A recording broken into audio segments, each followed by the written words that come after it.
If you haven't yet, please put in the chat where you're zooming in from. Thank you everyone for joining this wonderful Sunday. Yeah. So, spiritually in the coming age. And we know much of our daily life is governed by the surface level mind, the superficial, the stuff that's at the top, that analytical, it's restless. I have this feeling sometimes. We're outwardly focused. But in the Indian yogic tradition, especially as articulated by Sri Aurobindo's integral yoga, we can see there's a far greater possibility, right? The progressive ascent into higher ranges of consciousness that bring clarity, insight, and direct knowing. So I've had the privilege of hosting one webinar before with Vladimir ji and Radhe ji, and they are illuminating and they explore the deeper architecture of the mind. And we're going to do a lot in 1 hour on this webinar because the mind is not just a tool for reasoning, but it's really a gateway to higher forms of awareness. So we're going to introduce that idea of how to move beyond the limitations of the ego-bound intellect. We're going to examine the transition from the ordinary thinking mind to the expansive stillness and luminosity of the higher mind, the illuminated mind, and intuition. So we're going to get into some of the conceptual framework, but also the lived possibility. And we're going to invite you to join us and work with us and take our course and get more engaged in this unified, expansive, and intuitive mode of being. So that's a little background on our topic today. Now let me introduce our faculty. Sheetal ji from New York. Thank you for joining. Sheila ji from Tracy, California. Glad to have you with us. Now, let me introduce Srimati Radhe Phao, who's the executive director of La Grace. La Grace. It's not Grace, right? It's La, how do you say it? Lagros, Lagras, right? French. Lagras, Mhm. and Sri Aurobindo Integral Life Center, and a visiting faculty at HUA. She integrates her Harvard-trained financial expertise with Ayurveda, integral yoga, and Sri Aurobindo's teachings to foster a holistic education and transformation. The diverse background and applying it here. We're glad to have you with us today, Radheji. And of course, we have Dr. Vladimir Yatsenko. Vladimir ji is a PhD in Indian philosophy. He's a Sanskrit scholar, educator. He's also a visiting faculty in our community education division. And he specializes in Vedic studies, integral yoga psychology, and Indian philosophical traditions inspired by Sri Aurobindo and the Mother. So, with that brief introduction, let me hand it to them to get us started. And maybe you can recap some of the collaboration we started with at Hindu University of America. I'm sure Lagras, a lot of people are interested in that center, and I know you have a whole presentation. So happy to be on with you and handing it over to you, get us started. Great. Thank you. Thank you, Anuka J. And interestingly enough, I didn't catch it when you sent around the post for this topic today. It's actually spirituality in the coming age, but spiritually, I think it works. So either way, but yes, we have just been very honored to have a chance to collaborate the last 2 quarters with Hindu University of America. And we are doing a 1 year program around Sri Aurobindo and the Mother's Integral Yoga, each quarter taking a particular aspect of integral yoga and really diving deeply into it, and as well each quarter being independent of the previous ones. So we welcome everyone to join this third quarter. If you haven't had a chance to be part of the first or second, absolutely no problem at all, because we will be specifically focusing on the higher realms of the mind, which we'll speak a little bit about today. But I'll go ahead and just get started and then hand it over to my colleague, Vladimir. I would like to very much express our gratitude and from both myself and Vladimir, as well as the Lagras Center here, to the Hindu University of America for hosting this session today and providing a platform to explore this topic on spirituality in the coming age. And of course, I very much appreciate everyone joining us today on a Saturday. We are sincerely appreciative of your interest and engagement in this topic. Sunday. So, pardon? Okay, thought I heard something in the background. I believe we're all keenly aware that, we live in a time defined by a profound evolutionary impasse. We look at the external world and it's filled with what Sri Aurobindo calls lamentable things, deplorable events, if you will. And so there's this growing kind of silent realization that our traditional ways of solving problems through purely rational or political or even social systems have reached a point of diminishing returns. Sri Aurobindo has a unique term that he calls secular refrigeration. And it's a state where our systems might be well organized, might even be efficient, normally are efficient, but it's lacking the heart and spirit. Heart and spirit has been frozen out of the equation. And so we're discovering that the restless urge for personal fulfillment and high-minded mental idealism just isn't enough to sustain us anymore. And we're being pulled towards something much more substantial, a spiritual realism. This realism asserts that spirit is the primary reality. From this perspective, the wars and conflicts exist, but not because spirit is absent, but because it is not yet visible in our material existence. So the urgency of today's topic, spirituality in the coming age, or spiritually in the coming age, is the call to really move beyond our current mental stage and consciously manifest the spirit's true nature, which is unity, harmony, delight, bliss within the very fabric of material world. So if we look back in time, we see that man began his journey towards the divine with a very simple, noble realization, the sense that I can't be just limited to this small outer self. There must be something more to myself, and there must be something greater than myself. And this fundamental impulse was really the catalyst for the beginning of religion. It was really a noble search for a way to contact and worship a higher reality than the ego and a deeper reality than the ego. In those early days, this search was often defined through the concept of Sanatana Dharma, which Sri Aurobindo describes as the eternal religion of India. However, it's essential to recognize that the meaning of the word religion has shifted significantly over time. And what began as a universal internal law of the spirit eventually became bound to traditions and orthodox creeds.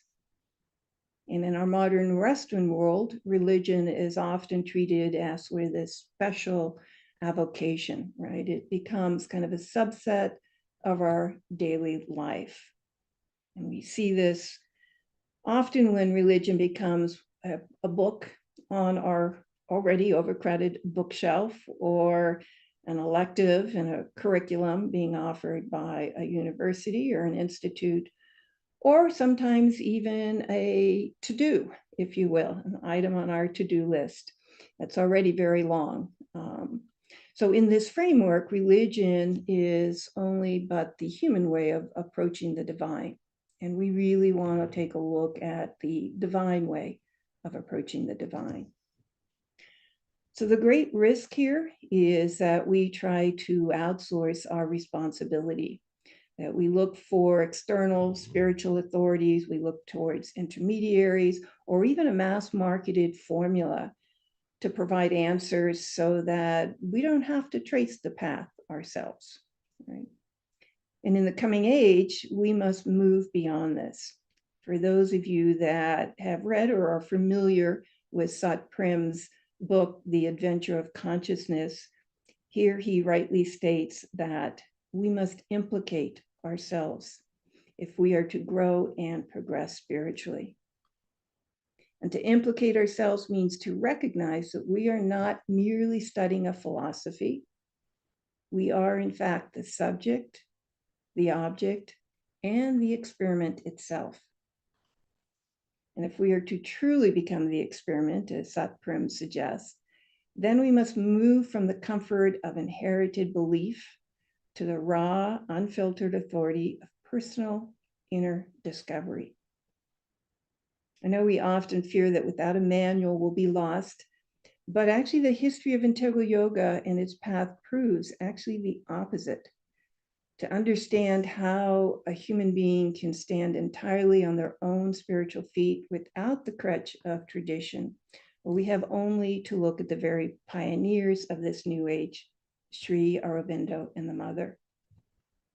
They didn't just teach what we call the subjective inner turn.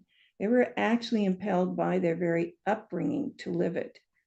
They were required to find the divine or spirit through direct experience rather than through belief or orthodox religion. And for those of you who know a little bit about Sri Aurobindo and the Mother, you realize that it's really a significant fact that both were raised in environments almost entirely devoid of traditional religion. Sri Aurobindo's father was a staunch rationalist who wanted his son raised with a purely Western education, far removed from Indian traditions. He and his brothers were sent to England for their education at the age, Sri Aurobindo was at the age of 4 or 5, and didn't return to India until about 20 or 21. And similarly, if we look at the mother and her upbringing, she was also raised by a family of strict rationalists who viewed religion as a superstition of the past. So neither began their journeys as kind of believers, if you will, in a particular creed. They ensured by this method that their spiritual orientation was not inherited, but it was forged entirely through direct, subjective experience and communion or union with the divine. They discovered that true spirituality eventually becomes the one and only pursuit in which all else is subsumed. Whereas religion, as we said before, is the human way of approaching the divine. Spirituality is the divine way of meeting the divine. And it's not an escape into other worldly orientation, but the use of inner powers to bring about a change in ourselves, which then in turn impacts the world we live in. So this individual journey is really the key that unlocks the next stage of our collective history. And to venture into true spirituality, we have to first understand the mechanics of this next evolutionary step. And Sri Aurobindo describes this transition not just as a change in belief, but as a total shift in how nature operates. And what I'd like to do is go ahead, if I'm hopefully can screen share, and just bring up one of his quotes. Let me see.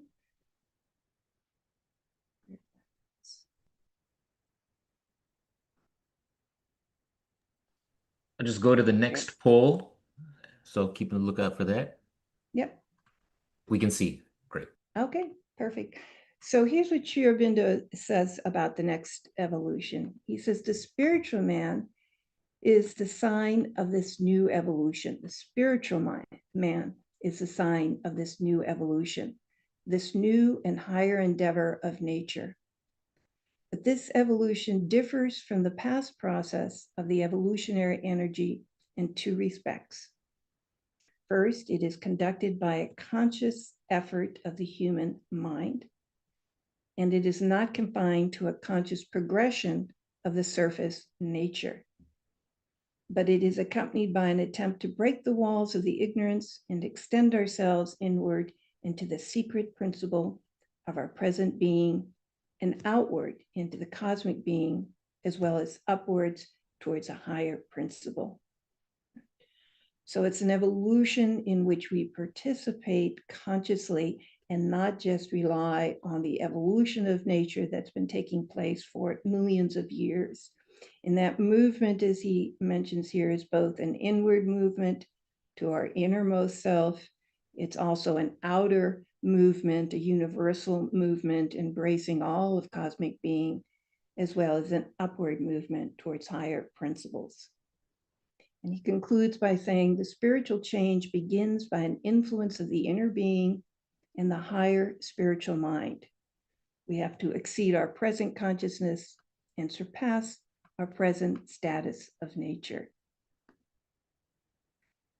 So Sri Aurobindo, when he states this, this is where he's telling us our work is really needs to begin, that the spiritual change we seek begins by first allowing, again, this influence of the inner being and then the higher spiritual mind to penetrate our daily lives.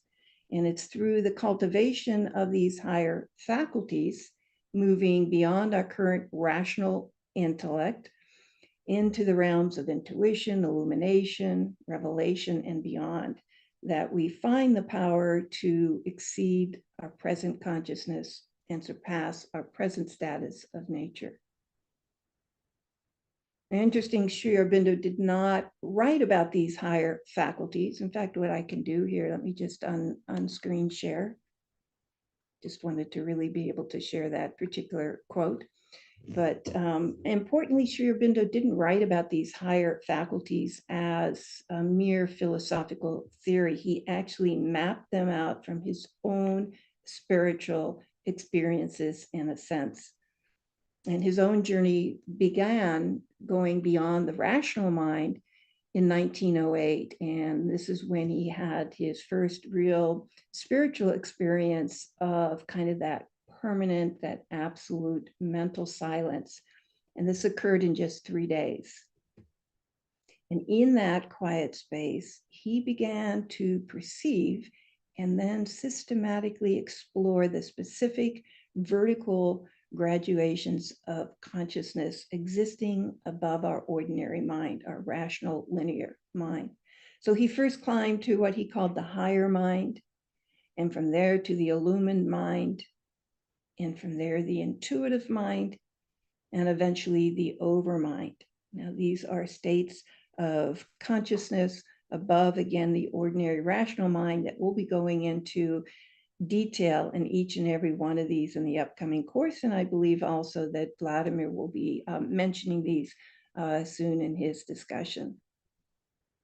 So what we see is that Sri Aurobindo pioneered this climb, this mapping of the higher levels. And in doing that, he didn't do it to free earthly life, but to really help us and chart that evolutionary ladder and show that these higher realms are actually accessible by us, that we have access to them through this continual process, not just of ascent, right, which had typically been the method, but also subsequent descent by bringing down these higher levels of mental consciousness and thereby being able to integrate them into our being and also transform our very being. So it was a very unique concept that he brought, that it's not just ascending, but as importantly, if not more importantly, descending, bringing back down those higher levels of consciousness so that our very mental, vital, and physical being can be transformed. So in conclusion, we've seen that spirituality can't be just a subsection of life, but it has to be the very foundation upon which our new world will be built. And by implicating ourselves in the development of higher levels of consciousness, we have the opportunity to rise above our current human limitations and actually resolve the world issues and conditions from a very vaster, wider, and more authentic perspective. So I thank you, and I will go ahead and hand it over to you, Vladimir.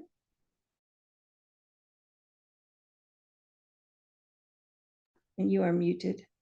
Yes, thank you, Radhe. It was a very nice and very important introduction of what Sri Aurobindo is about. and why he was discovering those higher levels of the mind was also quite important. There's something about this I would like to mention in with regard to a general Indian tradition, and this is something which is not very well known, and it is important for us to understand it. And that is something what Sri Aurobindo has discovered was this interlink world between the transcendental worlds, which are known as the divine worlds of Satchitananda and Vijnana. These are not new discoveries. They are mentioned in the Vedic literature, in Taittiriya, all the koshas, 5 koshas, all of you know. If you come to this webinar, definitely you know about them.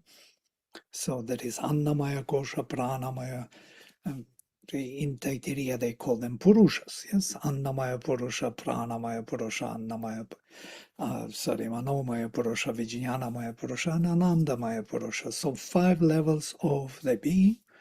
And he himself says he didn't invent anything. He just rearticulated the Vedic knowledge in a new vision. So that Vijnanamaya Purusha or Vijnanamaya Mahatma is something which was lost in the Indian post-Vedic tradition. It became unclear what that Vijnana is doing there. It's kind of a link between the Satchitananda in this world, between the transcendental being, consciousness and bliss, and this world of mind, life, and body.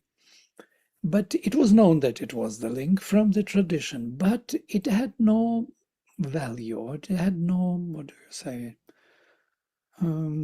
importance anymore for spiritual path. And there is a reason why. The link to this supramental consciousness, as he calls it, and that is Vijnanamaya Purusha, the supermind, was lost because of the loss of the overmental realms. The overmental realms are these realms over our ordinary mentality, which Radhe already mentioned. There is the higher mind, there is illumined mind, and then coming to intuition over mind and supramental over mind. Those levels were forgotten or were not, engaged with, were not needed anymore for the spiritual path because it was so difficult for the sadhaks or for the yogis to transform this life, this nature. The difficulty of transforming this nature of our mind, vital and physical, was so obvious that even Vivekananda speaks about this. To change this nature is the same as trying to straighten the tail of the dog. It will still curve back. You cannot straighten it because it just doesn't want to be straightened. So there is no force, no power to change this world. So what Sri Aurobindo did, he first of all, he discovered, he was looking for the language to describe his own experiences. He went through Gita and, his famous writings on essays on the Gita are profound.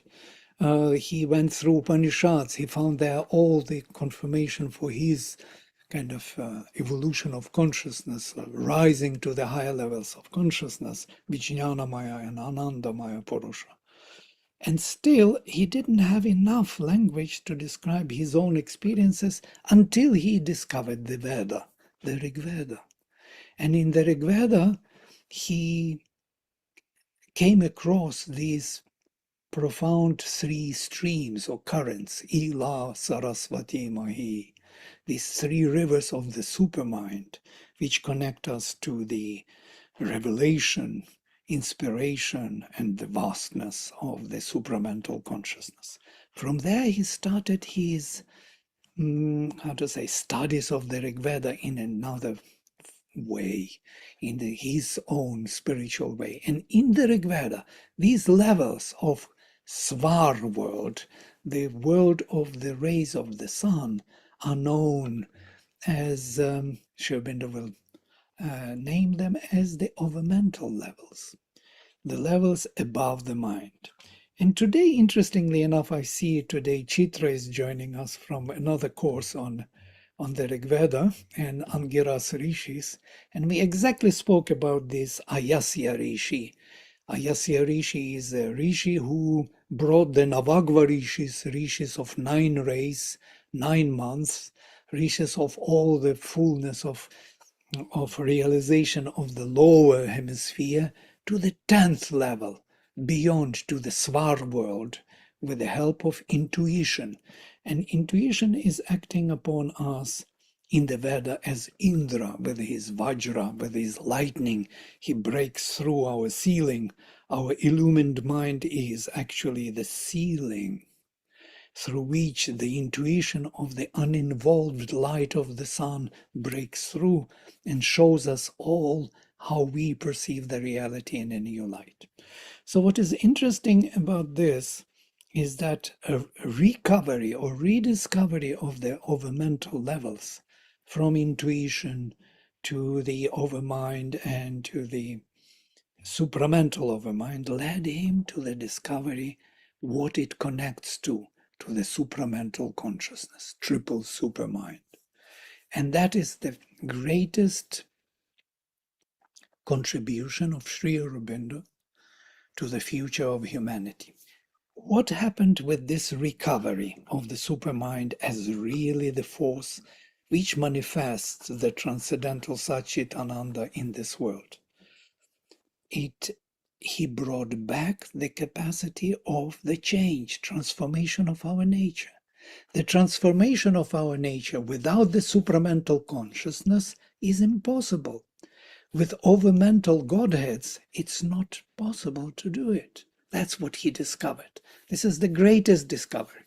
We tried to change our consciousness. We invoked the gods. All Indian tradition invoking the gods for change. And change, really? In the physical and in the vital and mental realms, it's much easier to change. It is really liberating. But in the physical world, there is no real change. Whatever you do with the tail of the dog, it will curve back. Physically, not vitally, not mentally. So this discovery of the supermind by Sri Aurobindo changes the whole view on our transformation, on our purpose in this manifestation. It's not here that we by chance or by some kind of bad luck got involved and now we have to disengage ourselves from this nature and to get out as soon as possible to some kind of transcendental reality and disappear there, leaving everything here behind unchanged. Our purpose was to come here and to involve with the higher powers of consciousness to bring them down and to manifest the divine in nature, to make life divine. There is a magnum opus of Sri Aurobindo called The Life Divine. Notice the title, The Life Divine. Divine life upon earth, in the physical body, in the vital and in mental body. So if these bodies can be transformed into the divine prototypes, if the transcendental Satchit Ananda can be accessed in time and space by us, individual souls growing here, then the link world is needed. And these are the higher realms of the mind which got lost. And notice with the loss of the overmental consciousness where all the great Godheads abide, and they are born there, all the great goddesses and Godheads are abiding. Indra is the lord of that Svar world, of the world of the ray of the sun, as Sri Aurobindo translates it, the world of the ray of the sun. The whole shift took away from engaging with the gods. Gods became kind of very strange powers, Like in Puranas, we find that Indra can be easily knocked out from heaven, and by any Rakshasa or Asura, and Asura can take charge of the heavenly world, and Indra is cast away. Indra becomes the lord of the vital world between heaven and earth. He is no more the world of Svar, the world of the overmind. The whole idea of the supermind changes to the extent that we can't recognize the word Vigyan. What is Vigyan today in India? Vigyan is scientific knowledge, discernment of some kind on the lowest level possible to imagine. Vijnanam is the supermind which can transform the world. So the whole devaluation of the gods, they disappear. They become kind of powers which can provide some kind of relations with the human needs. They can give you something in exchange, you give to them. The whole sacrifice changes its purpose. Sacrifice before was the invoking these powers for transformation of nature. Now it is only for the personal needs and gains that we invoke gods, that my son will pass exams or my daughter will marry nicely and so on. It became so human, so small, with the loss of the supermind and the intermediary over mental levels. So I want to address these levels today briefly. The whole course is dedicated to the recovery of these worlds, because that is the only hope for our transformation, for transformation of this nature and manifestation of the divine on earth. So if you look at these levels which he proposes us to discover, that above the ordinary reasoning or human reasoning, there is the what he calls the higher mind. And the higher mind is the mind of, what do you call it? The mind of the ideas, the mind of the great thinkers, philosophers, or religious prophets. They are all coming from that level. What is happening on this level of the higher mind, higher than ordinary reasoning? You can see that in Sankhya, for example, there is only buddhi there. Buddhi is that mind which has many levels beyond, which we do not see. It's one word, buddhi, for all of them. Sri Aurobindo distinguishes levels within the buddhi, let us say, for those who know Sankhya. So the mind which is higher than reasoning is the mind which can easily reconcile between the thesis and antithesis. It is actually, first, the lowest part of it is dialectical thinking. Yes? It is the mind which can easily view that opposites are actually finding their place in the synthesis. It looks at everything as the philosopher. Yeah? And it is a thinker, let us say. We can call him a thinker, a higher thinker, a philosophical thinker, where contradictions for our ordinary reasoning are easily reconciled, because it sees and understands something which is beyond them, which manifests these contradictions. Beyond this mind, there is illumined mind. An illumined mind is not a thinker. It's not mind of the ideas and concepts reconciled into the greater understanding, but the mind of the sight, of the vision. If higher mind we can call a thinker, then the illumined mind is a seer. It doesn't need to really reconcile anything and to understand anything. It sees things in their constellations as they are. It sees that these contradictions are actually contradictions on the lower level. For this seeing, for this sight, they are part of the same constellation. That's the difference between higher and the illumined mind. And beyond the illumined mind, there is intuition. And intuitive mind, is that the lowest realm of Svar, which I just mentioned, from which Indra comes with his Vajra and breaks the ceiling of our perception and brings the uninvolved light of the sun, of the supermind. Vajra, his lightning, is made of the light of the sun, of the supermind. And that light illumines everything and shows us how our knowledge was determined here by these rising from inconscient, evolving from inconscient consciousness. We thought that we knew everything within our realm, and now we see how far our knowledge is from the reality, from the real truth. In this case, the shift between the intuitive mind and the illumined mind is beautifully described in Savitri. There is the whole passage. And there is the whole passage which in the Self of Mind in the book 2. The book 2 is the book of the traveler of the worlds, where Sri Aurobindo stage by stage recovers all the levels of consciousness and all the higher levels of the mind. And so when he arrives at the illumined mind, here he gets the intuition which comes from above, that Vajra of Indra. And I want to read this passage briefly to you before we stop for questions and answer session, to get you the sense of what overmind really brings through intuition. Now, if intuition is the lightning which is coming for a specific purpose, then the overmind itself is the mind where these lights are in clusters, as it were. They are not coming for the specific purpose. They are in the universal clusters, not yet distinguished for our needs to know here below in lower hemisphere.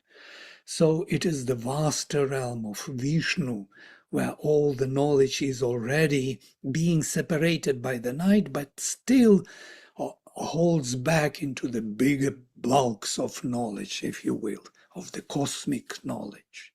And above this is the supramental of mind, the link to the supermind. And you can imagine what supermind might be if these are the lowest levels of the supermind. So, which are beyond the supermind in the ray of the sun, not the sun itself. So I want to read to you the difference between the illumined mind, or the top of our knowledge, with the lightning of Indra, of intuition. Sri Aurobindo describes this as an experience in poetry in Savitri. So I will project this text for the easier reading of us all, and at this I will stop. Do you see the text? Yeah. Okay. So Sri Aurobindo rises from the ordinary mind, from the higher levels of ordinary mind, finally to the illumined mind, through the high mind to the illumined mind. At last, there came a bare, indifferent sky, where silence listened to the cosmic voice, but answered nothing to a million calls. The soul's endless question met with no response, absolute silence. All now he seemed to understand and know. Desire came not, nor any gust of will. The great perturbed inquirer lost his task. Nothing was asked, nor wanted any more. There he could stay, the self, the silence won. His soul had peace. It knew the cosmic whole. This is the knowledge of the illumined mind. Interesting, the highest top of our knowing possible. It looks like realization of nirvana. But then suddenly, a luminous finger fell. Luminous finger, lightning's rod. On all things seen, or touched, or heard, or felt, and showed his mind that nothing could be known. That must be reached, from which all knowledge comes. The skeptic ray disrupted all that seems, and smote at the very root of thought and sense. In a universe of nescience they have grown. All our knowledge grew from the below, from the nescience, from the unconsciousness upward. And that's why there is the ceiling. That is Sri Aurobindo's experience and discovery. Aspiring towards a supramental sun. We are all aspiring, but there is a ceiling. Playing in shine and rain from heavenly a sky, they never can win, however high they reach, or overpass, however keen their probe. A doubt corroded even the means to think, distrust was thrown upon mind's instruments. All that it takes for reality's shining coin, proved fact, fixed inference, deduction clear, firm theory, assured significance, appeared as frauds upon time's credit bank, or assets valueless in truth's treasury. This is our knowledge, how it appears when the light of intuition comes. Proved fact, fixed inference, deduction clear, firm theory, assured significance appeared as frauds upon time's credit bank, or assets valueless in truth's treasury. Our mind is a house haunted by the slain past. Ideas soon mummified, ghosts of old truths, God's spontaneities tied with formal strings and packed into drawers of reason's trim bureau, a grave of great lost opportunities. This is our mind. Or an office for misuse of soul and life, and all the waste man makes of heaven's gifts, and all his squanderings of nature's store, a stage for the comedy of ignorance. Now, this is how it is perceived when the intuition comes. All our knowledge is viewed in this very gray zone.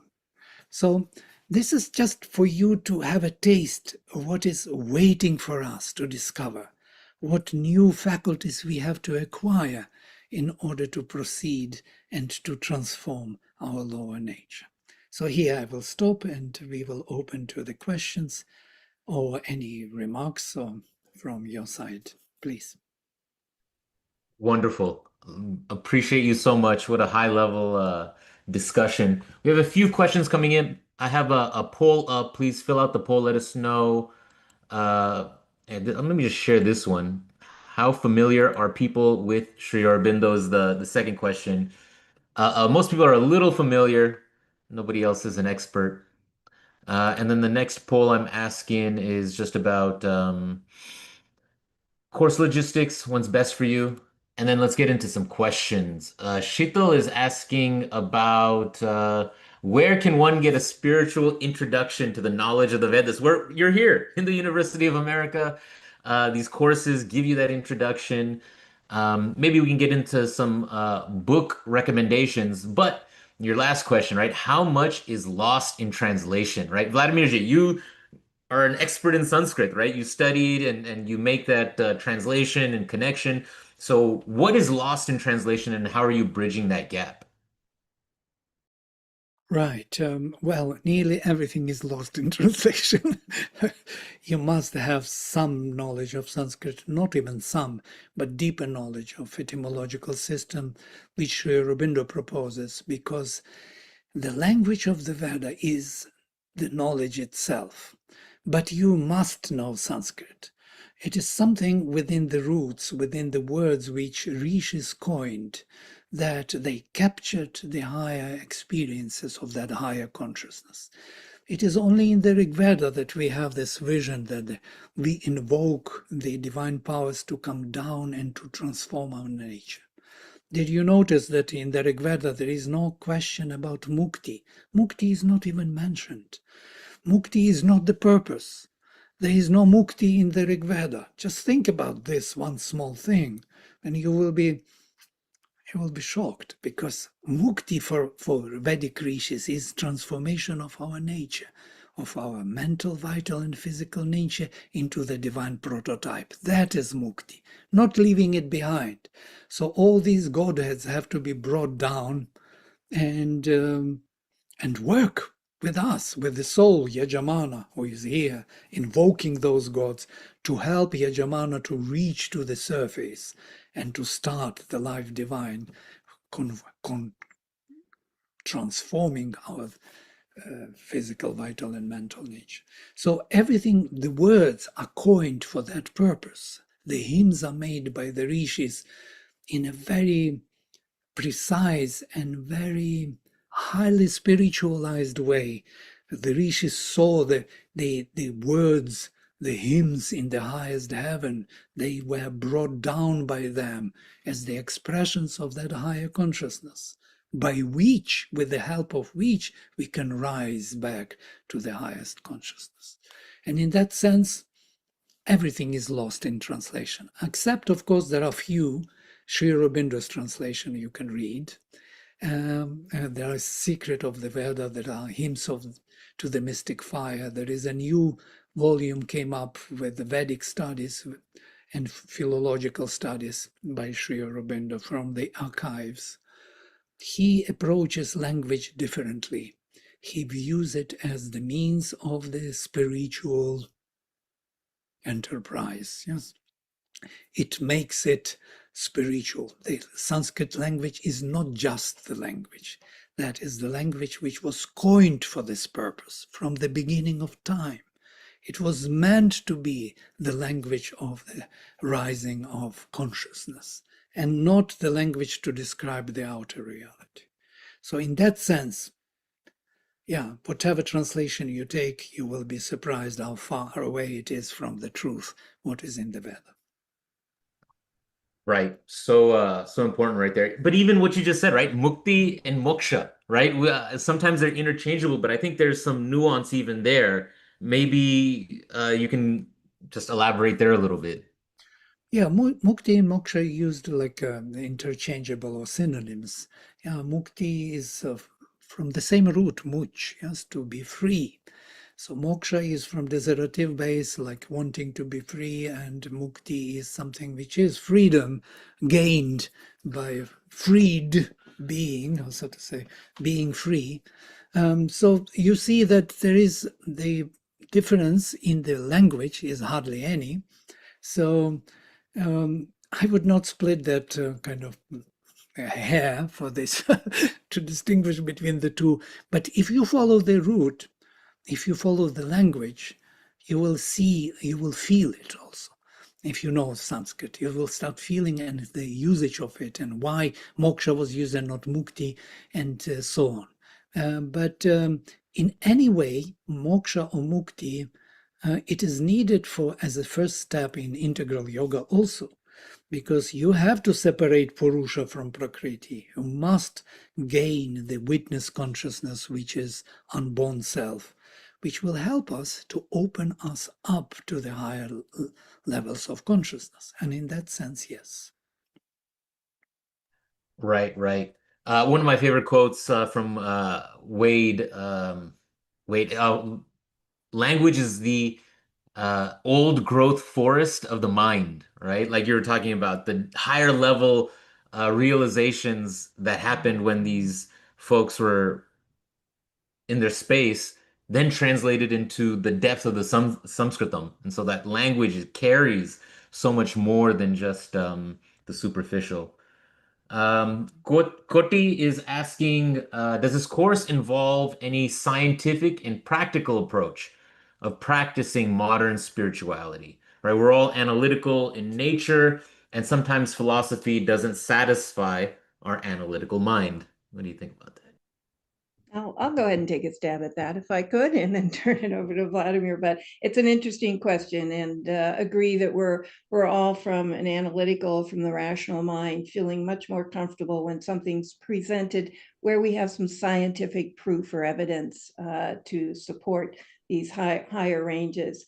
And we can certainly get into that because there has been a lot that's been done in the last couple of years in the field of neuroscience that actually shows that through various things such as contemplating new ideas, being open to new perspectives, or even just meditation itself or contemplation, the impact that it has on the physical brain and new synaptic growth.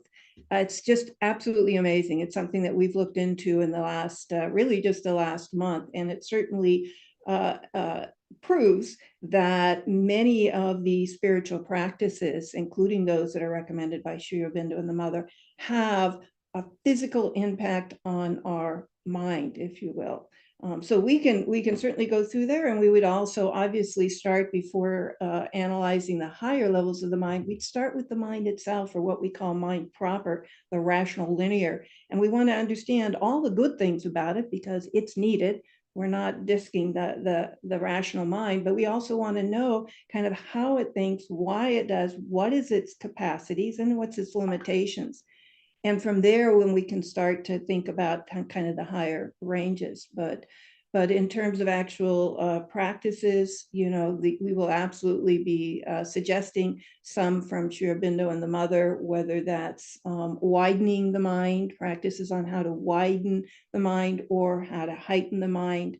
Vladimir mentioned the stepping back, and also mentioning kind of the mind of silence. So all of these are techniques to quiet what you had mentioned earlier, this chatter of the mind that we have constantly going. So that, in fact, when an intuition comes or a revelation comes, that we're able to receive it. And not only are we able to receive it, but if we're doing it when the mind is silent, we're not going to distort it. Right? Because all of us get intuitions throughout the day or throughout the week. An intuition may come, but right away, what happens? The mind grabs it, tries to put it into words, tries to do something with it, right? It wants some action, instead of keeping that mind quiet and silent and letting it fully kind of come into us and just sitting with it even a day or two. So it's really interesting to see how the mind grabs. It's got to chew constantly anything that comes its way. And that's a lot of reasons why I think some of, at least my, if you want to say best intuitions, but for most of us, they come when we're sleeping, right? When the mind is silent. So we go to bed thinking all day about some issue or some problem, or what if, or what does this mean? And then we wake up with an understanding or with an answer, because the mind had a chance to quiet while that intuition came to us through our dreams. So yes, we will take a look at, I love looking at scientifically what's being discovered in the field of neuroscience, and we'll definitely give some exercises and practices, including different types of concentrations that can be used for opening the mind.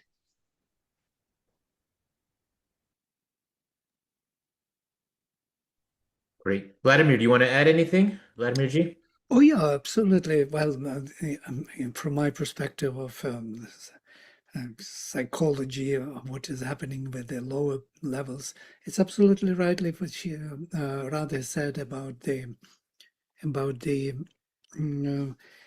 pacifying and making transparent to receive the intuition. Yes, one thing that you may receive, but you cannot hold on to it because your mind is too active and immediately jumps on it. It is excited by it. You want to immediately share it with others. We know this when we were, and even now, when we are on spiritual path and we receive something, aha moment, we want to share this with others and to talk to others about it, is it not? And instead of giving a little more space for receiving it, absorbing it, settling down with it, and understanding what it is actually, we need to have this, to step back, this detachment from everywhere, and see what is coming to us. And then when we know what it is, that can be very different than what is our mind reinterpreting it, repackaging it, or our vital starts to using it as the advantage for oneself. This happens all the time because we do not know otherwise how to deal with these realities. Yes. So we are not educated, but to educate ourselves in that sense, it is a part of this course also, how to become aware of them and how to handle the intuition and the higher inspiration. Great.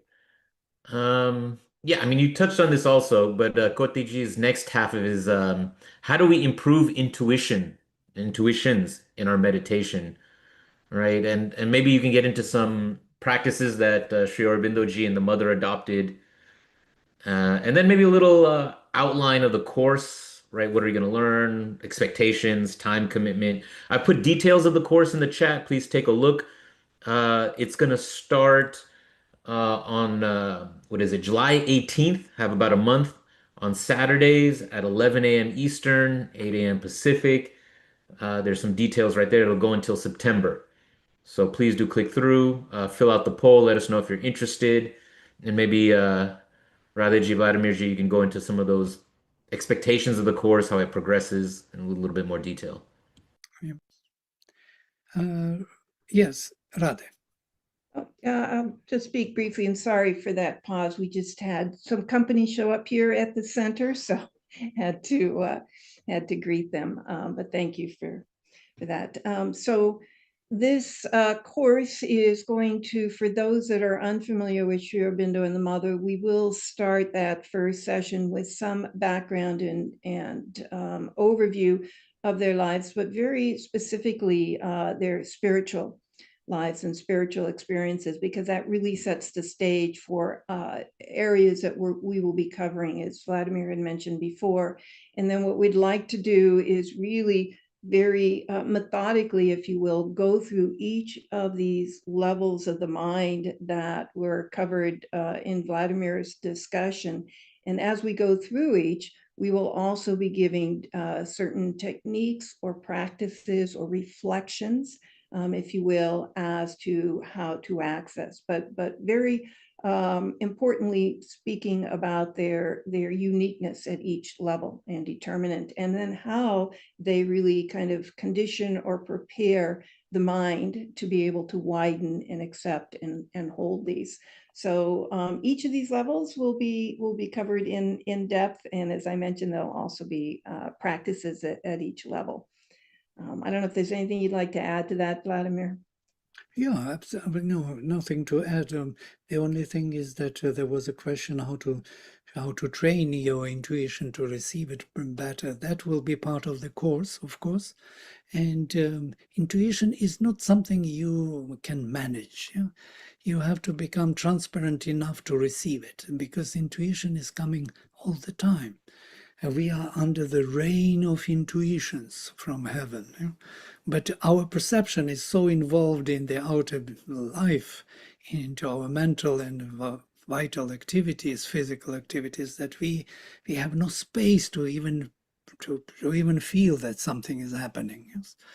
But to make oneself transparent and receptive of the higher grace coming from above in the form of intuition, and to let it kind of settle within our consciousness is a part of the course. Yes.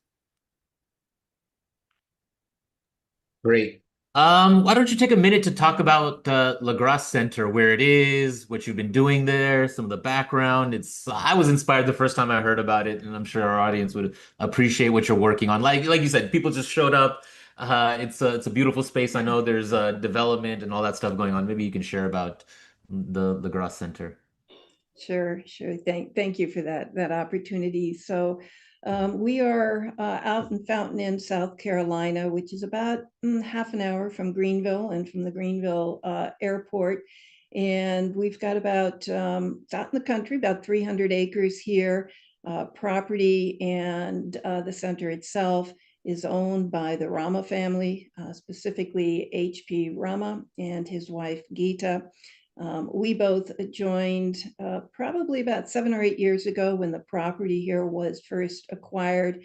And we are working out of an estate home here where mostly, although we certainly do darshans and on-site gatherings and talks, many of our programs, if not most, are available via Zoom.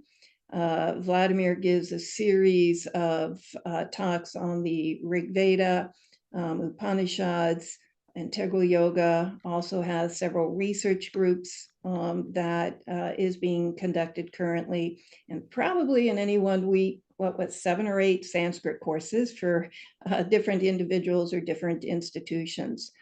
If you will. And on top of that, every Saturday we have a free program where we host integral yoga specialists from around the world to take and address a very specific topic for us. Typically, there's a series or a theme that we pursue for 4 or 5 weeks.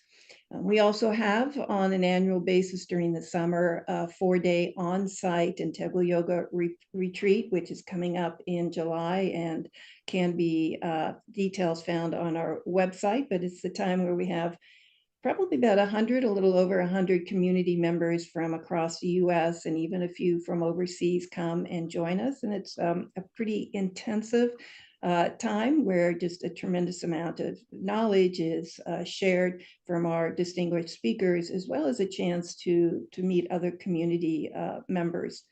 I guess the biggest thing in our future is in the next 12 to 16 months, we will be opening a full integral yoga retreat center here on the property.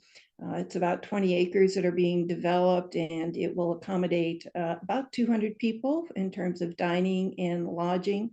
There will be conference space, yoga studio, acres of gardens and fountains, nature walks, indoor, outdoor activities, you name it. This has been a big dream and vision of H.P. Rama and his family that is finally coming to fruition. And so it's just an amazing initiative, and it will be the only Sri Aurobindo integral yoga retreat in the US and even worldwide. So as we get nearer, we hope to share all this information with you, but there'll be a grand opening, hopefully August 15th, Sri Aurobindo's birth anniversary next August. Right, that's going to be a big one, August 15th this Yeah. year. Good, good. Satishi is asking, what is the basic qualification to join the course? And I think he's specifically asking about your understanding of meditation.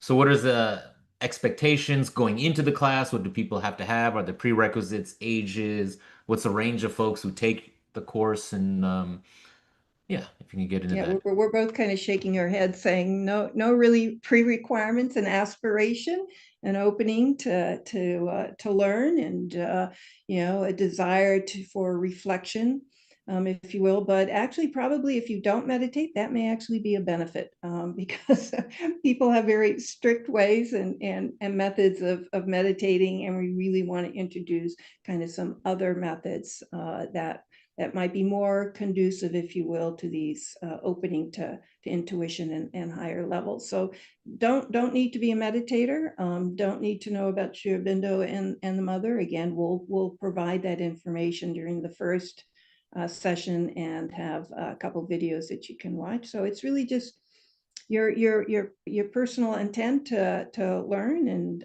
aspire to really come as an empty vessel, and at the same time come ready to engage in discussion, and we hope to have it also kind of an informal dialogue with everybody that's attending. So it's not going to be strict lecture, but a nice, I think, informal dialogue going forward.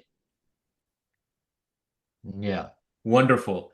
Such a pleasure having you on. Appreciate the work that you're doing. Hindu University of America is glad to have you as what are we calling it? Visiting faculty. Still family, right? Still part of the same dharmic tradition and sharing in such a wonderful, interesting way. Appreciate you and all the work you're doing. If you're still with us, please do consider enrolling in the course. Fill out the poll, let us know. We'll send a follow-up with the recording and we'll share more information. It's always my pleasure to host. I'll reshare the details of the course in the chat one more time, and then I'll give it to Radhe ji and Vladimir ji to close us out with some closing thoughts. Thank you, everyone. Thank you. And I think probably the best way to close is maybe with mantra, Vladimir. Yeah. And this mantra is to invoke Sri Aurobindo's and Mother's presence. Om Ya Devi Sarvabhuteshu Matrirupena Sanstita Ya Devi Sarvabhuteshu Shaktirupena Sanstita Ya Devi Sarvabhuteshu Shantirupena Sanstita Namastasyai Namastasyai Namastasyai Namo Namaha Om Namo Namaha Shri Mirambekayai Om Namo Bhagavate Shri Aravindaya Om Namo Namaha Shri Mirambekayai Shri Aravinda Sharanam Mama Om Shanti Shanti Shanti.